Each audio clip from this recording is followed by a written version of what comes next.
السلام علیکم ورحمۃ اللہ وبرکاتہ۔ بسم اللہ الرحمن الرحیم۔ دوستوں، سی ایس اسلامیات کے اندر کچھ ایسے فیکٹرز ہیں جس سے پاس فیل ڈفرینس کریٹ ہوتا ہے۔ ان میں سے کچھ باتیں ہم لوگ آپ کو اسی طرح بتاتے رہیں گے شارٹ میسیجز کے اندر، جو اسٹوڈنٹس کو ٹریگر کرتی رہیں گی اور وہ اپنے پریپریشن کے وقت ان باتوں کو ذہن میں رکھیں گے کہ ہمارے آنسرز کے اندر ایک میجر ایلیمنٹ ہے جو مسنگ ہوتا ہے۔ ہم میں سے ہر ایک نے اسلامیات شروع میں اپنے اسکول لائف سے پڑھا ہوتا ہے، پھر انٹر کرتے ہیں، بیچلرز کرتے ہیں، تب بھی پڑھا ہوتا ہے۔ تو اسلامیات کے بارے میں یوزلی اسٹوڈنٹس یہ سمجھتے ہیں کہ اوکے فائن، اگر پوچھا جائے گا تو میں لکھ دوں گا، نماز پہ سوال آئے گا میں نماز کے بارے میں لکھوں گا، روزے پہ سوال آئے گا میں لکھ دوں گا بھائی جو صبح سے لے کے شام تک پیاسا رہنا ہوتا ہے اور رات میں تراویح پڑھنی ہوتی ہے، وغیرہ وغیرہ۔ یہ پرسپیکٹیو اسٹوڈنٹس کو فیل کراتا ہے یا بالکل باؤنڈری پہ پاس کراتا ہے۔ اسلامیات کی ویور کے بارے میں یہ بات ذہن میں رکھیں کہ ویور اسلامیات کیا ہے۔ اسلام کے اگر ہم ریفر کرنا چاہیں فرام ٹیکسٹ، تو ہمارے پاس ایک قرآن ٹیکسٹ ہے اور اس کی انٹرپریٹیشن کے لیے ہمارے پاس احادیث مبارکہ ہے۔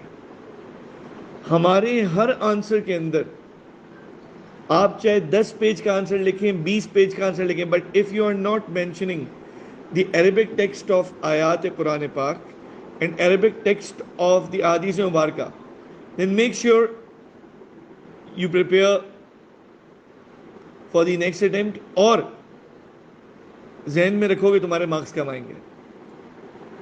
فرسٹ تھنگ، جو ٹاپک آپ یاد کریں گے، جو ٹاپک آپ پریپیئر کریں گے، آپ کے پاس اس کی handful of examples, handful of references ہونے چاہیے، and these references should come from the Quran, should come from the احادیث مبارکہ۔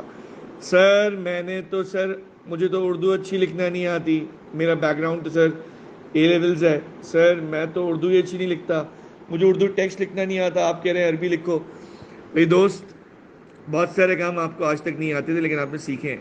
میتھس بھی آپ کو بچپن سے نہیں آئی تھی، آپ نے سیکھی تھی، آپ نے انگلش بھی سیکھی تھی۔ آپ کو اس پیپر کے لیے یہ تیاری کرنی پڑے گی، یہ یاد کرنا پڑے گا، لکھنا سیکھنا ہوگا۔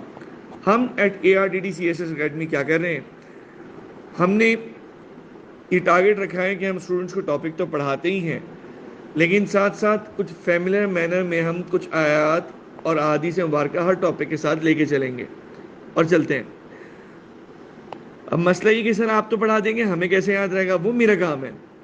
سر اگر 20 ٹاپک ہیں اور 5 آیات ہیں تو مطلب 100 آیات یاد کروں گا، اور 20 ٹاپک ہیں اور 5 احادیث مبارکہ ہیں تو مجھے کیا 100 احادیث مبارکہ یاد ہوں گی؟ دوستوں، ہمیں کچھ ایسی احادیث مبارکہ، کچھ ایسی آیات مبارکہ ہمیں اپنے پاس الگ سے نوٹ کرنی ہوں گی، جو میں بتاؤں گا، جو یونیورسل نیچر کی ہوں گی کہ یار یہ 3 ٹاپکس میں چل سکتا ہے۔ فار ایگزامپل عقیدہ آخرت کی آیات مبارکہ ہیں، وہ عقیدہ آخرت کی آیات مبارکہ عقیدے کے اندر بھی چلے گا، وہ سوسائٹی کے اندر بھی چلے گا، بیکاز جب اکاؤنٹیبلٹی کا ڈر ہوگا اور اکاؤنٹیبلٹی کی فکر ہوگی اور ذہن میں یہ ہوگا کہ I'll have to give account، I'll have to be accountable to someone at the end of this life، تو میں خود بخود ان چیزوں کا ذہن میں رکھوں گا، ان چیزوں کا خیال رکھوں گا جو چیزیں مجھ سے غلط ہو سکتی ہیں، اور وہی آیات اور وہی احادیث مبارکہ ہم ڈفرینٹ جگہ کوٹ کر سکیں گے۔ میں بالکل ایک سمجھ لیں آن سرفیس یہ ایگزامپل دے رہا ہوں، details are much longer that you will انشاءاللہ کم ٹو نو جیسے ہم موو آن کرتے ہیں۔ تو ایک بات یہ ہوئی کہ عربک ٹیکسٹ انکلوڈ نہیں کیا جاتا، ایگزامننگ ٹیم جب کاپی چیک کر رہی ہے تو وہ یہ چاہ رہی ہے، ایگزامننگ ٹیم کو یہ چاہیے، ایگزامنرز کو یہ دیکھنا ہے کہ اسلامیات کے پیپر ہے تو مجھے دکھاؤ نا، کچھ آیات ہیں، کچھ احادیث مبارکہ ہیں، تم مجھے اپنی زبان میں لکھ کے دے رہے ہو، میرے لیے یہ اسلامیات نہیں ہے بیٹا، یہ سمجھو۔ سر مجھے نہیں لکھنا آتا، بیٹا سیکھنا پڑے گا، یاد کرنا پڑے گا۔ اگر CSS انشاءاللہ اچھے مارکس سے پاس کرنا ہے، اچھی جگہ لوکیٹ ہونا ہے اور زبردست مارکس چاہیے، تو دوست اپنے کیریئر کے لیے یہ کرنا ہوگا، ٹھیک ہے انشاءاللہ۔ نیکسٹ کلپ میں آپ کو ایک اور کرٹیکل سکسیس فیکٹر بتائیں گے کہ سی ایس اسلامیات میں کیسے اچھا سکور کیا جائے.